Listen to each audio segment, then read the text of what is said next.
Senator Amy Marcos inamin ang malamig na relasyon kay Pangulong Ferdinand Marcos Jr. Isiniwalat din na mayroon naman ang kumaharang upang hindi sila makapag-usap.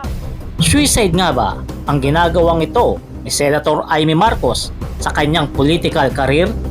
Dahil kung ating matatandaan, itong katatapos lamang na survey wala ang kanyang pangalan. May mga nagsasabi na talagang hindi na raw talaga siya mananalo dahil sa mga pinaggagawa niyang ito. Kung makikita natin, etong si Pangulong Bongbong Marcos, hindi na niya binabanggit ang pangalan ng kanyang manang. Doon sa rally ng alyansa sa Cavite at maging sa Laguna, hindi na nabanggit ang pangalan ni Senator Amy Marcos ng kanyang nakababatang kapatid. Kaya marami nagsasabi na hindi na raw talaga sinusuportahan ni Pangulong Bongbong Marcos etong kanyang ate sa kanyang pagtakbo sa pagka-senador. Kaya po, magkaisa po tayo. Magkaisa po tayo sa ating alyansa. At huwag nating gawing alyansa lamang nitong 11 na tao, 11 na kandidato na tumatakbo bilang senador na kasama sa alyansa. Pero etong si Senator Amy Marcos, imbis na magalit, imbis na mainis, parang wala lamang sa kanya. Parang mabilis niyang natanggap na tila yata iniwan na siya ng kanyang ading. Tungkol sa rally na hindi na ako binanggit, okay lang. Tiisan tayo, wala tayong magawa.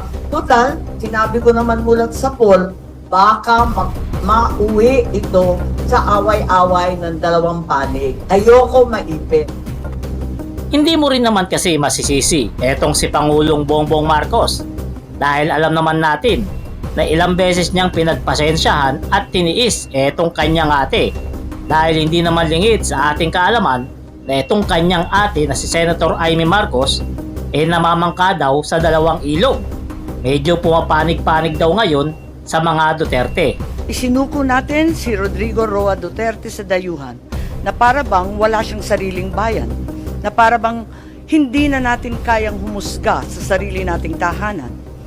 At dahil dyan, medyo napuno na nga yata talaga ng tuluyan etong si Pangulong Bongbong Marcos at iniwan na ng tuluyan ang kanyang ate.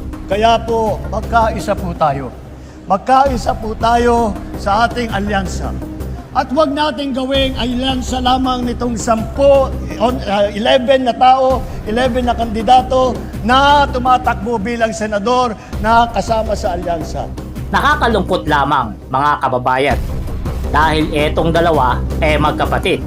Hindi ba nga may kasabihan na blood is thicker than water? Pero lumalabas dito na mas tila yata mas matimbang pa ang tubig kesa sa dugo. At dahil sa pangyayaring ito, maraming nagsasabi na ating mga kababayan na etong si Senator Amy Marcos mahihirapan ng manalo sa pagka-senador dahil marami ng mga BBM supporters at mga loyalista ang nagagalit sa kanya at maging mga DDS hindi nagugustuhan yung tila yata na pagsip-sip-sip-sip niya sa mga Duterte. Patunay na dyan, etong si Salvador Panelo na halatang halata niya ang galawan ni Senator Amy Marcos na namamangka sa dalawang ilog. Pero kung kayo ang tatanungin mga kapalerista, anong sa tingin nyo?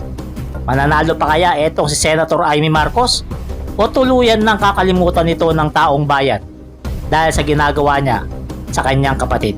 I-comment nyo na lang inyong reaksyon para ating mapag-usapan. Salamat.